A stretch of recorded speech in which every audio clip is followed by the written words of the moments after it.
When you think of a team, which individual is the most important? Many will say the goalscorer, who wins the matches leading the lines. Others will say the captain, who keeps the team pushing when the going gets tough. For many years, this was the case for Manchester City, but now the European champions have a different man who keeps the cogs turning, and despite his record-shattering year, it's not the number 9, nor is it the magical 17, but someone even deeper, who works in silence as the man most responsible for Guardiola's treble winners. Yeah, he's the best. He's an extraordinary holding midfielder.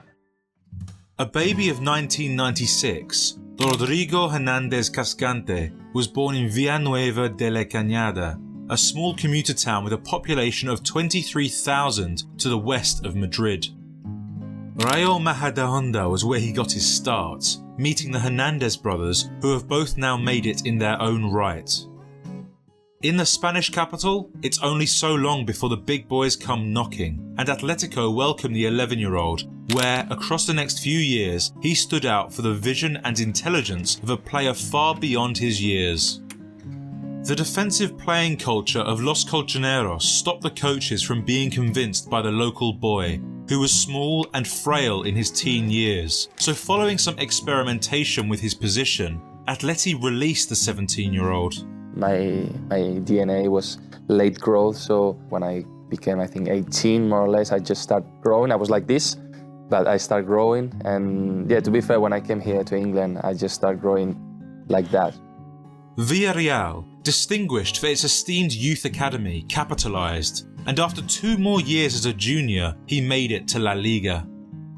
Within a year of his 2016 debut, he was a linchpin of the first team, starting all but 2 of their league games in the 17-18 season.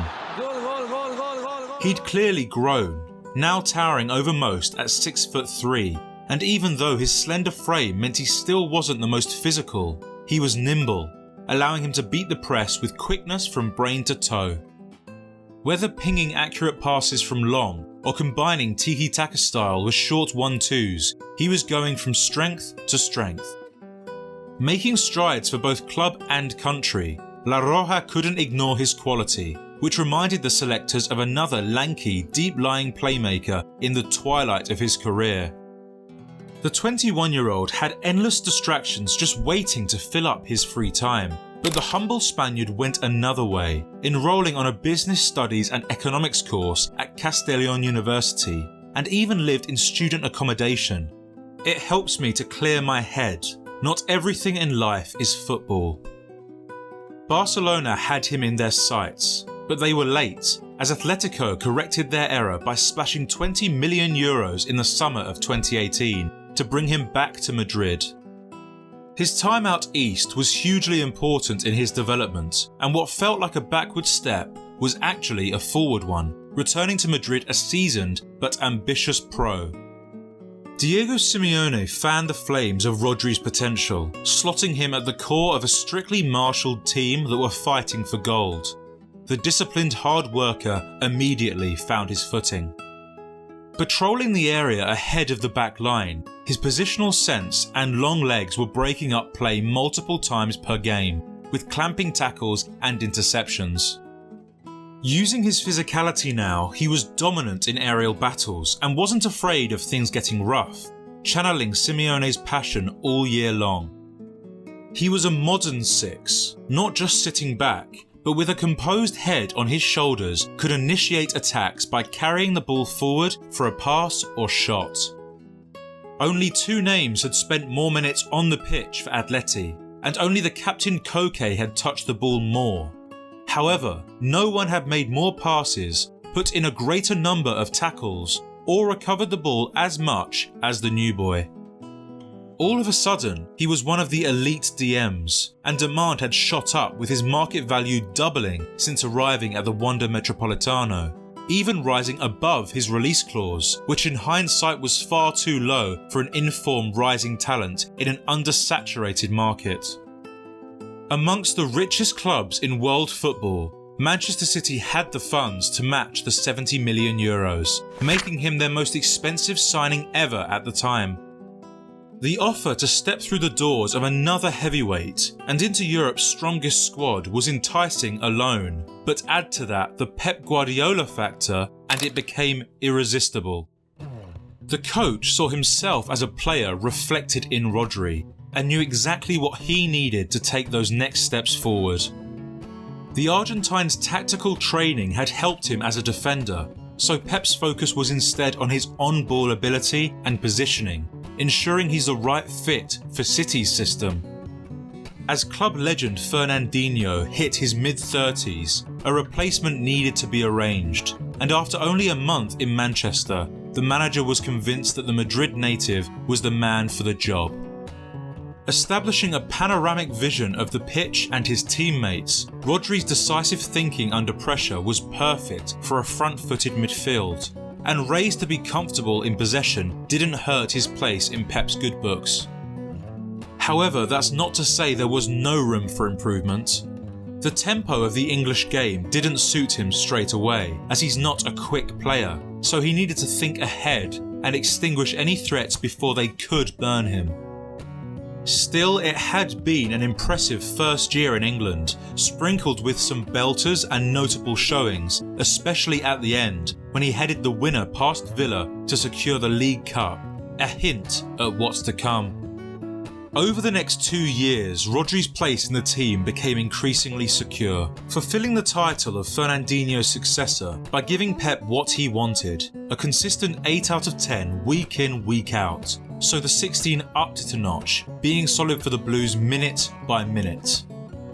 Always under pressure, his calm sharpness on the ball allowed space for Bernardo Silva, Kevin De Bruyne and Ilkay Gundogan to create.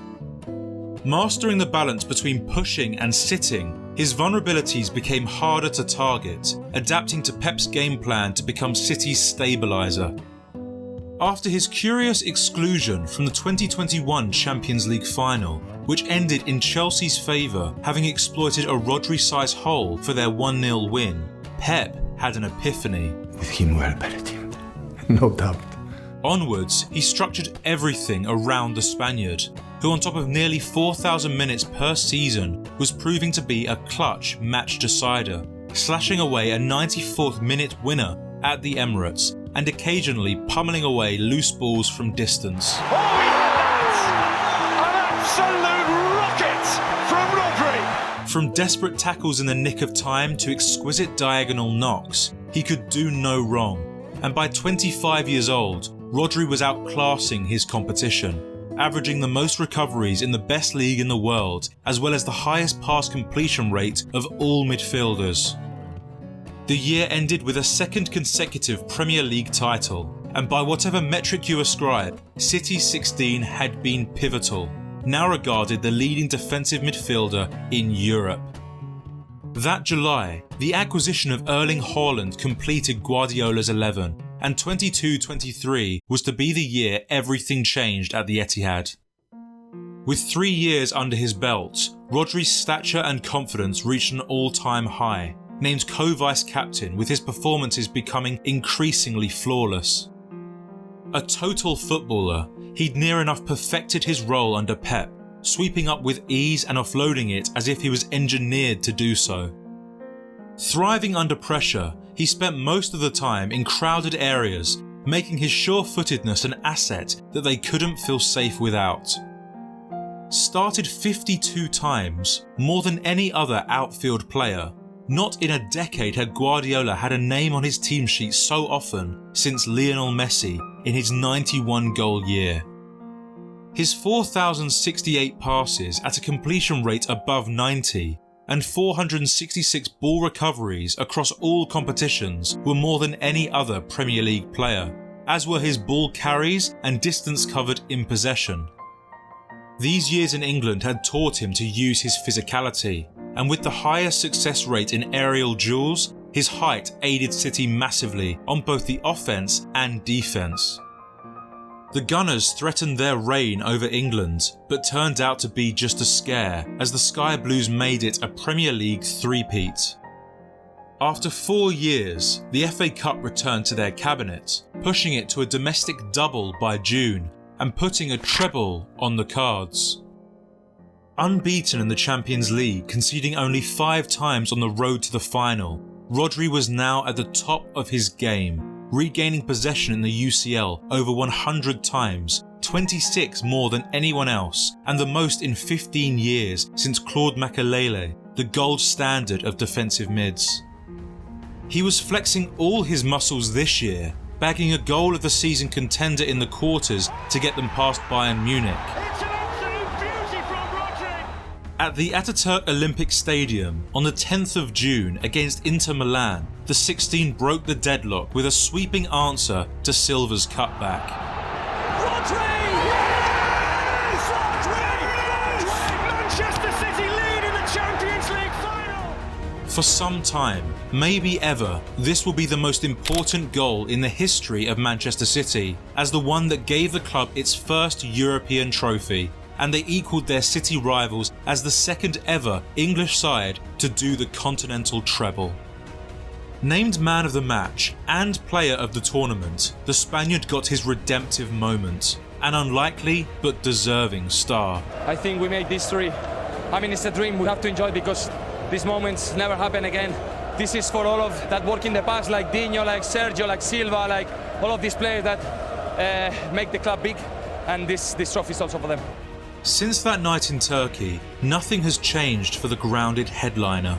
Only a week later, he starred in the goalless Nations League final, smashing home Spain's second penalty to get them over the line for a first taste of international silverware. Hailed for the second time in a month as a tournament's best player, an incredible season had become a perfect one. Currently midway through his 5th year as a Citizen, this campaign has been a testament to what his manager has been saying for some time now. The amount of things he helped us to do is irreplaceable, I would say right now. This was never truer till last September, when clouded in red mist, Rodri was sent off against Nottingham Forest, meaning he would be banned for the next 2 games, in both of which they dropped points for the first 2 losses of their campaign. You sound angry with Rodri, is that fair, fair to say? You are? Yeah. A third defeat came when the 16 was out on a yellow card suspension. Although outside of those matches, City are unbeaten, and have been for the 55 games that Rodri has been involved in. In many ways, he's the most important player on the best team in the world, giving Pep what he wants most on the pitch: control. Every stat, graph and heat map paints the picture that Rodri is by some distance the unrivaled king at what he does, and without him, they are not the same side. Stationed at the base of midfield, he's far from a passive side passer, setting the rhythms of the play and dictating the tempo, almost in the vein of a Patrick Vieira, charging forward to influence the game higher up. Aged 27, he is in his prime, and only improving as a player and leader. So given that he has no reliance on pace or strength, we could see Rodri ruling over English pitches for another 8, 9 or even 10 years.